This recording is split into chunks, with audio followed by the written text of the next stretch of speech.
Eh bien, peut-être que certains auditeurs qui nous écoutent veulent plus tard faire comédien. Eh bien, voici ce qui vous attend grâce au journal d'une comédienne. Exactement, et donc là ce qui vous attend, c'est un petit conseil pour prendre soin de son instrument.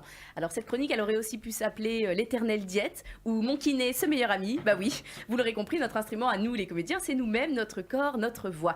Personne n'aime être malade, enfin personne. Il y en a bien qui doivent adorer ça, mais ça c'est pas de mon ressort.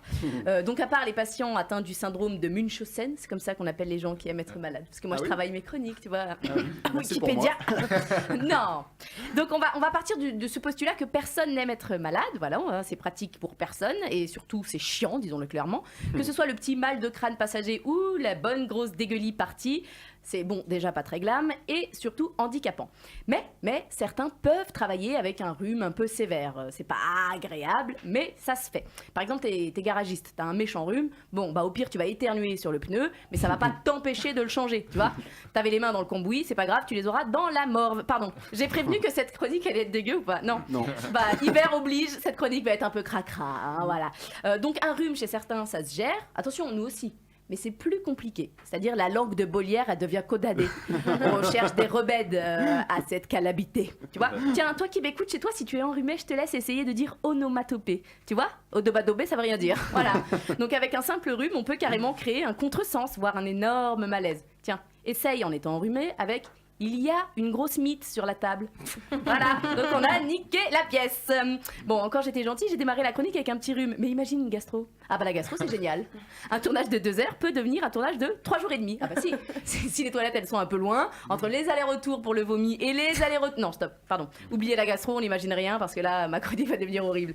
Le pire du pire, ce qu'on craint tous, nous les comédiens, chaque jour, c'est l'extinction de voix. Bah oui, quand on est sous contrat comme ça c'est la petite mort pour nous. C'est plus de voix, plus de scène, plus de vie, plus de journal d'une comédienne.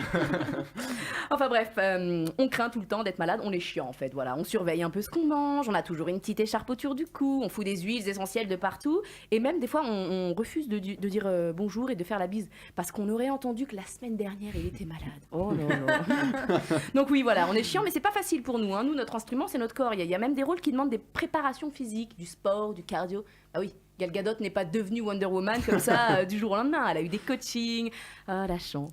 Bon bref, par exemple, on te demande des réveils à 6 heures pour aller courir dans le froid sans tomber malade. Tu l'auras compris. Mais attends, mais tu m'as regardé, 6 heures, ils sont fous. Des semaines à manger de la salade à midi et de la soupe le soir. Évidemment, ce seraient les fêtes et tu regarderais le repas de Noël passer... Ah non, pardon, c'est mon autobiographie, ça, pardon. Donc nous, la prépa physique, ça peut aussi être dans l'autre sens. On n'est pas à l'abri qu'on nous dise... Dis donc, ma vieille, il va falloir prendre un peu de poids pour ce rôle. Oh le bordel. Le mois dernier, j'avais 6 kilos à perdre et là, j'en ai 8 à prendre. Bon, tout ça, bien évidemment, en évitant que notre peau ne réagisse ou que nos chevilles ne cassent et ne nous disent merde. Ouais, ça aussi, les chevilles qui disent merde, c'est un grand malheur. C'est-à-dire qu'une cheville pétée, quand t'es secrétaire médical, par exemple, c'est gérable. Je souhaite pas du tout au secrétaire médical de se péter la cheville. Surtout pas en ce moment. Les gars, on a besoin de vous, les gars. Mais bosser avec un plâtre et des béquilles en bureau, c'est réalisable. Tu vas galérer à porter des dossiers, oui, c'est évident. Tu mettras un peu plus de temps pour aller d'un point A à un point B, certes. Mais Roméo, pendu au balcon avec un plâtre et des béquilles, bon bah voilà, je suis désolée, mais c'est plus compliqué. Tiens, en ce moment, il y a Dirty Dancing qui reprend. Tu vois pas Bébé ou Johnny avec un plâtre taper la chorégraphie. Bah non, c'est impossible, voilà. Donc, et d'ailleurs, ça voudrait dire, et ça, faut que je le signale à ceux qui veulent devenir comédienne ou qui sont en train de s'interroger, avocate ou comédienne. Ce que ça veut dire si tu te pètes la jambe au ski... Ah non, il n'y a pas de ski. Voilà, ça c'est le grand malheur de ma vie. Quand on est sous contrat, on n'a pas le droit de faire du sport d'hiver. Voilà, on en chie les gars.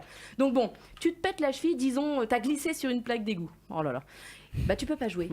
Et si tu peux pas jouer, t'es doublé. Faudra donc accepter de regarder quelqu'un d'autre en pleine forme, qui va bien, qui est en train de s'éclater à ta place pendant que toi, non seulement t'as le pied en vrac, t'as mal, bah oui, t'as mal. T'as ton plâtre qui te gratte et t'as envie de l'arracher avec les dents. Je sais pas, t'as pas mal aux mains, mais t'as envie de l'arracher avec les dents. Tu peux pas vibrer sur scène, tu vois, tu t'es privé de ton métier, de ta passion et par-dessus le marché, t'es pas payé. Bah non, c'est merveilleux. Nous, les troubadours, on a des mutuelles à 11 balles par mois, donc faut pas t'attendre à quoi que ce soit. Voilà, donc il faut prendre soin de soi. C'est plus qu'un conseil, c'est obligatoire. Et c'est pas juste pour les comédiens, c'est pour tout le monde. L'hiver est là. Prenez soin de vous. Bah oui, parce que si vous êtes malade et que vous venez dans les salles de spectacle, on n'en veut pas de vos microbes. Voilà, c'était le journal des comédiennes.